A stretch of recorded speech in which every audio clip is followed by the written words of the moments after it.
There is nothing better than the smell of freshly cut wood. And wouldn't you know it, there's a place in Burlington called Exotic Woods.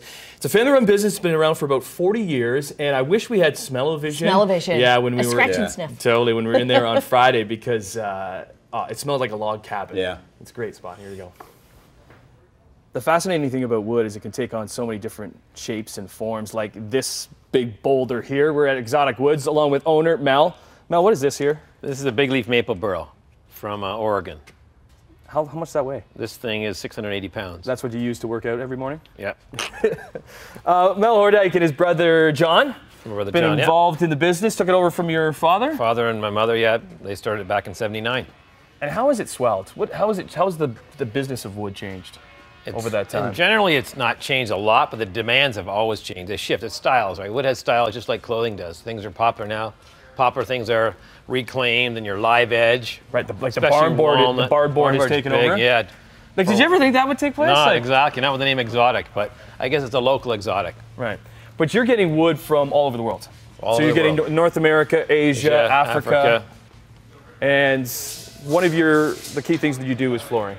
As we're walking into the showroom. The flooring lines is a big thing right now. Is European white oaks and many different flavors and colors. Like we got different lines from Europe, California. We have some Canadian lines, but. Okay, so what jumps out at me is this on the floor right here. What's this here, Mel? That's zebra wood. Zebra wood originates from Africa, and they went to Europe and to Hackwood in Holland. They manufactured it into an engineered floor like you see here. So you're using less of a engineered floor, you use less of a good species, right? Because you're only got a top layer of it. You're not having it right to the bottom where you don't need to see it, and it's more stable.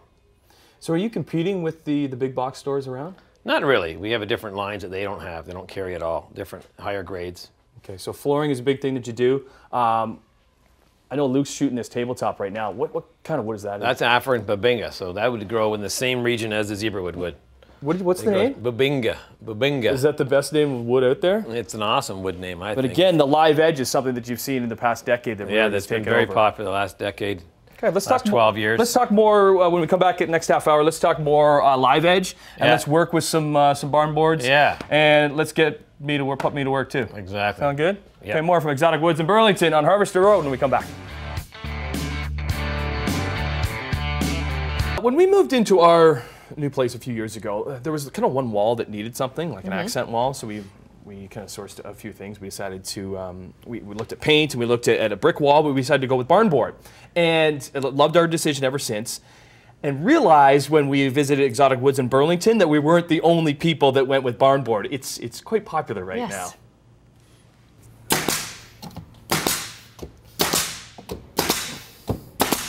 Putting up a barn board accent wall just accentuates the space. That's what we're doing here at Exotic Woods with part owner, Mel Hordijk. And as we talked about last segment, Mel, like this barn board craze, extravaganza craze is just taken off in the past couple of years. It has, yeah. The last 4 or 5 years it's become very popular. Why do you think it is? It's just a new style now. It's just that people like wood, and they just want wood that's local. They want wood that's fairly inexpensive, and this is ready to go. It's all packaged. There's that weathered look to it as well, right? And here's a number of different types that you guys carry. Yeah, we have about 6 or 7, maybe 8 different varieties you can get, and then not including the different type of painted ones you can get.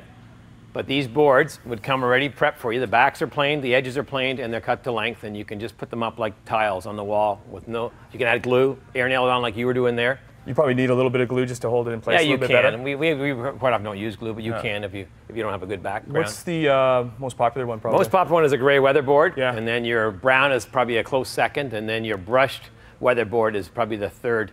Yeah. But as the years progress, the colors change. The popularity, gray is dying off a little bit, and the other colors are coming back in. What's as far as price goes? It runs anywhere from $4 to $6, $650 maybe, the high end. Let's travel a little bit to the back, because I want to talk about the mantles too, because that's another popular. Yeah, to go with the barn board quite often, right? People want a wood accent. They have a really modern home, and they just want one chunk of funky looking wood in there, whether it be really rustic or whether it be more modern and square. And that style has changed over the years too, from early square and contemporary to now rustic again. It's going back to contemporary again. So it's and are these all custom? Like somebody comes in with the dimensions to we can make it fit to their size. There's some standard rough sizes, and they can be modified. Okay, what's this here? What kind's that? That's big unique. leaf maple. That's from BC. It's got some heavy quilt in there, and it shows underneath the bark. So the bark has been removed. And live edge tables. Live edge tables is that we have right beside here. Big. Okay. Yeah, you got maple burl. You got lots of walnut. Many species in the live edge. Should we get into the shop? Get her hands yeah, dirty. We can show you how we. Let's do some sanding. Let's do some sawing. Let's do some gluing when we come back here at Exotic Woods in Burlington on Harvester Road. At any given time, Exotic Woods in Burlington could have up to 100 different types of wood from all over the world. Around these parts, we know that the standards, maple, oak, pine, walnuts. But when you import ones from South America and Africa, the density of the wood changes, but also the color. It's amazing what colors you get. Whoa! Look at that color. Mel, what kind of wood's this? That's Red Heart from South America and Central America. Maybe from Mexico. Like when you see that, you think you got a paint a coating of paint shellac or anything on it. The wood's got some amazing colors in wood, as you can see here. So once you plane it, that really accentuates that color. Exactly. When it hits the weather, the oxygen changes the color sometime. So you'll see a bunch of different varieties in here, like you got Paella, another South American Central one, which turns brilliant orange in the UV light and oxygen. And then Palmarillo, meaning yellow wood, and Purple Heart from Africa. So these two are both from Africa? This one's South American. The yellow one is South America? And this is South American, this is African. This is Central America, Ziricote. That's used a lot in the instrument industry, you know, fingerboards, guitar parts. Well, because that's the thing, everybody at home is asking, okay, great, what could you use this for? Instrument parts a lot, and cutting boards. You can do some neat accent colors. You don't want to use a lot of the bright colors unless you really like to, but you can do jewelry boxes, even jewelry itself. Right. There's a bunch of people in Terra that make jewelry with the exotics. I want to plane a board, actually. What do we got here? That's Bocote. It's the same family as Ziricote, but Bocote. That's a brilliant color. Okay, so once I put this through, what color is it going to come out on the other end? It should be bright yellow and black. All right. Andrew, guide me here. Am I just sticking it in here? Yep. All right, we'll have more from Exotic Woods in Burlington. Next half hour on Morning Live.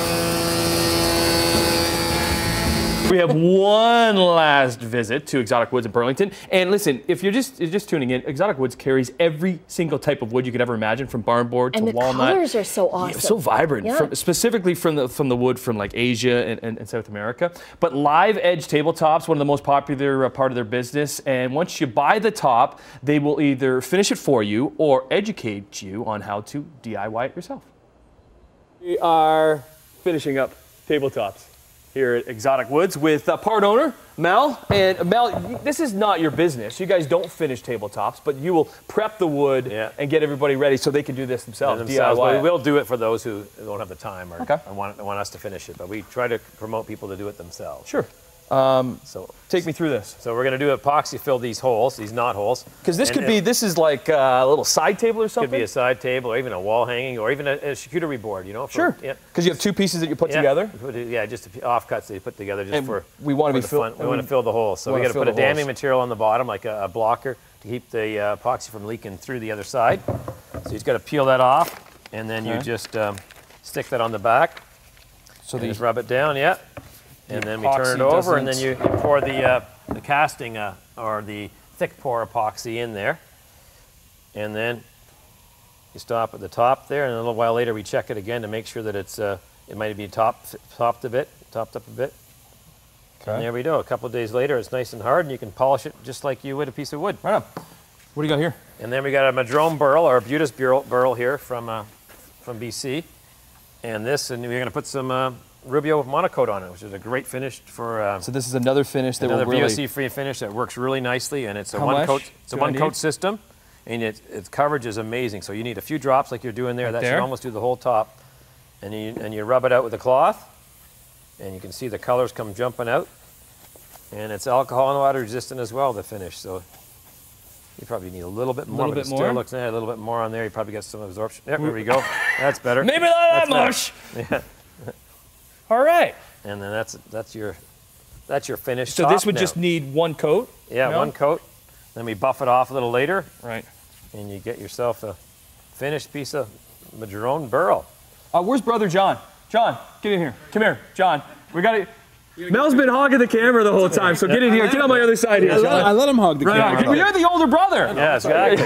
Other responsibility. So these guys took the business from your dad. It was started in 1979, and you guys have taken it over. You're located on Harvester Road. Harvester Road, yeah. Okay.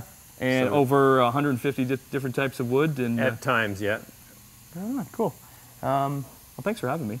Okay, I guess I better get back to this. You better finish that thing off. Do your job. All right. Thanks, guys.